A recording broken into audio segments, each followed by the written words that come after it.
been married for 23 years. I got one kid, he's 12, and I'm married and got a wife. Being on the road with just by yourself, it's pretty lonely. You want to go home and see your family, you don't need to be driving a truck. I just pretty much wanted him to be happy whatever he did, whatever he did. This is the girl that she stole my first kiss. I'm a grandpa, so don't even go there. Don't even go there. I have 5 kids, and three of my oldest kids are out of the house now, and one's married, has a kid. I wasn't always home. When I came home, I was tired, but I think because I started that way, she appreciates me being home more right now. I have an uncle also. He drove ever since I can remember, and I remember him like being on the road all the time, and it seemed like on holidays when we come over, like he wasn't really there. I mean, he was always on the road. I don't know, they had a pretty good childhood, but like now growing up, like it seemed like my cousins are kind of like their lives. I mean, they didn't really have that kind of father, that father figure. It would have been more difficult for me. Yeah, it has been, before we got together. She keeps him company, and I mean, I don't know how he does it being on the road by himself, and just kind of like not really talking to people. But since she's been with him, he's been pretty happy, Well, I lost my wife, divorce.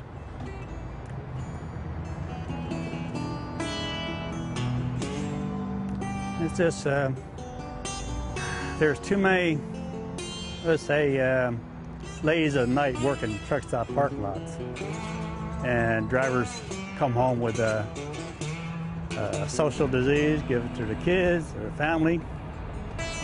And that's pretty norm for truck stops. Women of the night run around truck stops because it's easy money. And truck drivers are lonely. They've been on the road 2 weeks, 3 weeks. They're going to pay for what they call a lot lizard. Running from Utah into Phoenix once a week gives me the opportunity to meet with him and have dinner and spend some time with him. When he comes into town, like he calls me and he tells me, like, oh, I can't stop, or I can't stop, like, people are busy with their lives. I work full time and go to school, so sometimes you can see him, sometimes you can't. But we talk just to kind of like keep track of each other. Him and I will get together, and I tell you what, I do have a blast. It's been really good for him. He's worked a lot of jobs, when I was growing up. He's happier though. I mean, as long as he's happy what he does. My office is in my house right now, so I'm able to be there, for the kids. Cafeteria food's great, but I can just stop anytime I want, right in the middle of work in the office, and take care of family situations that arise. So it's the best of both worlds. It really is. For me personally, I would love it. I would. That would be something that would just love to see, continue on in the family.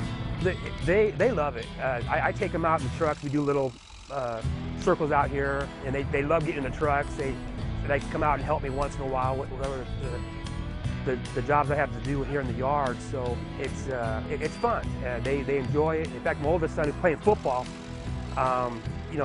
He's going through spring training right now, and he just says, driving that truck sounds a lot easier right now. Dad said, no, don't even think about that.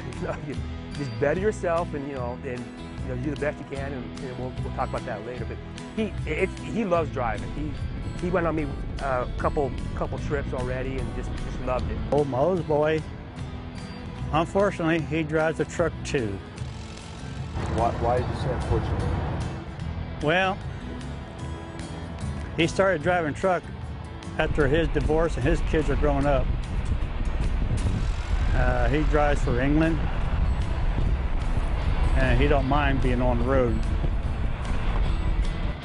months at a time because he has no home. His truck is his home. It's just a hard life, I don't know, being on the road for that long, and I mean, it's his company, and I'm like the only son he has, but I mean, I'd like to run it, one day. That'd be nice. Just have somebody to drive for me, and just keep it in the family. I want them to go to school, get a degree, and just find out what they love to do. And once they find out what their passion is, and if this happens to be, in that path, that's great. This is just a few of the many stories of the trucking industry. Keep in mind that it's more than just a big rig on the pavement. It's a human being keeping our country going. They're the driving force behind the U.S. economy.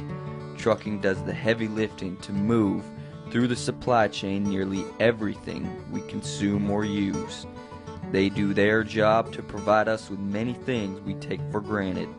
It takes nearly 9 million people to move about 11 billion tons of freight annually. 1 of every 13 people working in the United States is employed in a trucking-related job across manufacturing, retail, public utility, construction, service, transportation, mining, and agricultural sectors. Of those, 3.5 million are commercial drivers. It's not just a job, it's a way of life. Life on the road.